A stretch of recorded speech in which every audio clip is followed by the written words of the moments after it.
Today, we're talking about something huge, a massive shift in how businesses are built.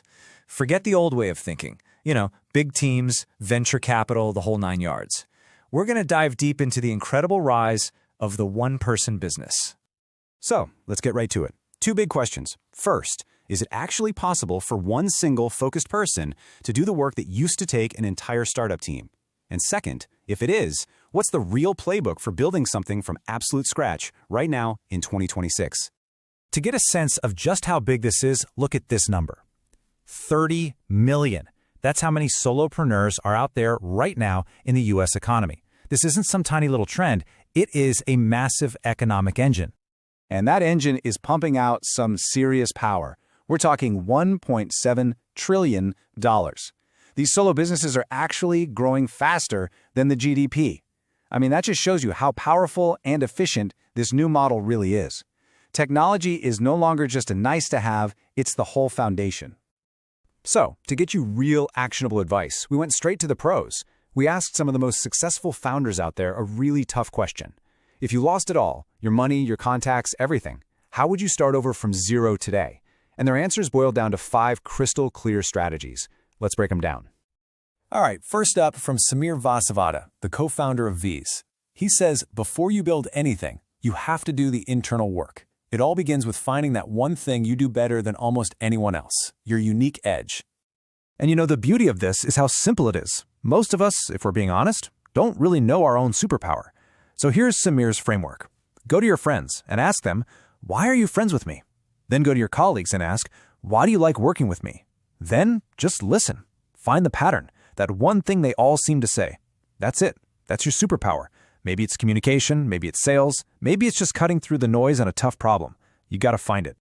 And here's why that's so critical. It's like compound interest for your skills. You can only get so much better at your weaknesses, but your strengths, man, you can make those world class.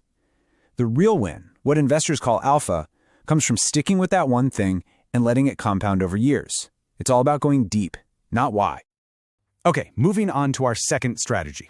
So, you know your strength. Now you have to see if it actually solves a problem someone will pay for. For this, we're looking at Yan Xiao, the CEO of OpusClip. He has this awesome, rapid 30-day test to see if your idea is for real. Now, this whole process is super focused. You don't start by building anything, you start with people. For the first 3 weeks, you just live and breathe a specific niche, learn their problems, their frustrations. Then, in just a few days, you use modern tools to whip up a really simple proof of concept. And by day 30, you're back in front of those same people, showing them what you built and getting their raw, honest feedback. And you can't just ask, so, do you like it? No way. You need specific answers. You have to ask, what problem does this actually solve for you? What is this thing worth to you?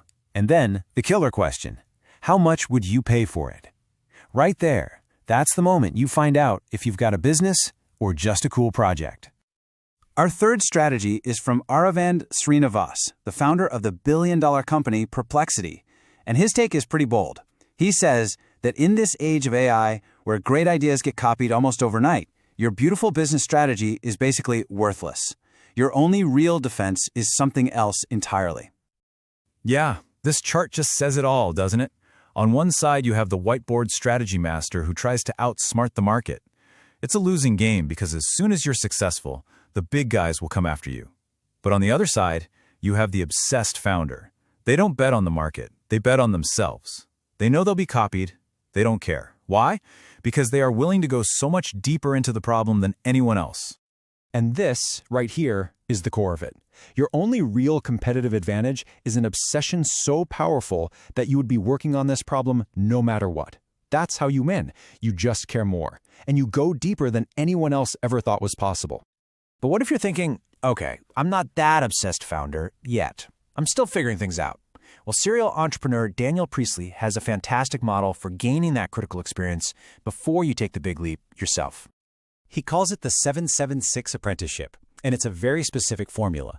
The goal is this: go work directly for the founder of a business that's already doing at least 7 figures in revenue and 6 figures in profit. This isn't about being a small cog in some giant corporation. It's about getting a front row seat to see what real early-stage success actually looks and feels like. And look, the results from doing this are just invaluable. First, you get real self-awareness about what you're good at and, just as importantly, what you're not. Second, you develop commercial awareness. You see how a business actually makes money. And third, you get access to people and resources you could never get on your own. It's about being a great number 2 before you try to be a number 1. All right, so we've heard from the experts. Now let's put it all together into a game plan, something you can literally start today. This is our synthesized launch sprint, built on everything we've just learned. Okay, here it is, your 4-step plan. Step 1, pick a super sharp niche that truly fits you, your story, your skills. Step 2, build a simple content system, probably powered by AI, because right now, content is the name of the game. 3, run a focused 30-day sprint, treated like a real business with one key metric that matters. And finally, number 4, learn to focus. That means saying no to distractions and realizing that even a solid 15 minutes of focused work can move the needle. So, to wrap it all up, here's the playbook for 2026. You start by discovering your superpower, just like Samir Vasavada said. Then you validate your idea with Yen Shao's 30-day test. You fuel the whole thing with that deep obsession that Aravind Srinivas talked about. If you need the experience first, do Daniel Priestley's 776 apprenticeship, and then you put it all into action with a focused launch sprint. And that brings us to the final, and maybe the most important question. This isn't about what's trendy or what the market wants. This is about you. What is that one thing you are so completely obsessed with that you are willing to go deeper than anyone else to build it? Because that's your real starting line.